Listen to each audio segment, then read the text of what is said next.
अलिबागमधील महसूल दिन कार्यक्रमात निमंत्रणाच्या मुद्द्यावरून मोठं नाराजी नाट्य दिसतंय। तर कार्यक्रमादरम्यान खासदार सुनील तटकरे यांनी प्रोटोकॉलचा मुद्दा उपस्थित करत रायगड जिल्हा परिषद अध्यक्ष मंगेश वाकडीकर यांच्यावरती भर कार्यक्रमात संताप व्यक्त केला।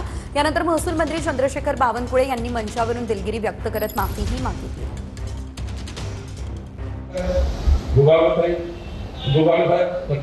सर्वांचा या ठिकाणी मी माफी मागतो विभागातर्फे की आमच्या विभागाने थोडी गल्लत केली आहे, पण यापुढे मात्र आमचा विभाग अशी कुठली गल्लत करणार नाही। आपल्या जिल्ह्याचा मानसन्मान, लोकप्रतिनिधीचा मानसन्मान प्रशासन पूर्ण राखेल। आमचा तहसीलदार, आमचे EDO, आमचे मुद्रांक अधिकारी, आमचे मोजणी अधिकारी संपूर्ण आपल्या सूचनांचं पालन करेल। लोकाभिमुख काम करण्याकरता आमचा विभाग कधी आळमुखाई धोरण गेला नाही। कार्यक्रमामध्ये व्यत्यय आणणं किंवा खोडा घालणं ही त्यांची संस्कृती आहे आणि नेहमीप्रमाणे स्वतःचा कार्यक्रम असेल तर ते वेगळ्या परिभाषेत बोलणार आणि असं जर कार्यक्रम कुठला असेल तर आम्ही कोणतरी यावं की आम्हाला सगळं कळतं अशा आविर्भाषामध्ये त्याने ते वक्तव्य केलं हे खरंच शोभनीय नाही आहे। हा तमाम रायगडवासियांचा अवमान असं मी नक्की सांगेन।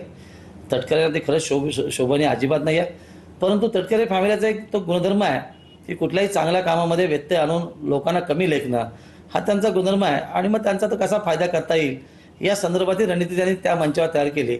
ह्याचा तमाम रायगडवासी नक्की निषेध करतील आणि याचा विचारही करतील की अशा पद्धतीच्या कार्यक्रमामध्ये याच्या पुढे होणाऱ्या कार्यक्रमामध्ये अशा हस्तींना बोलवायचं अगर कसं या संदर्भातलं विचार मंथन नक्की पुढे होईल।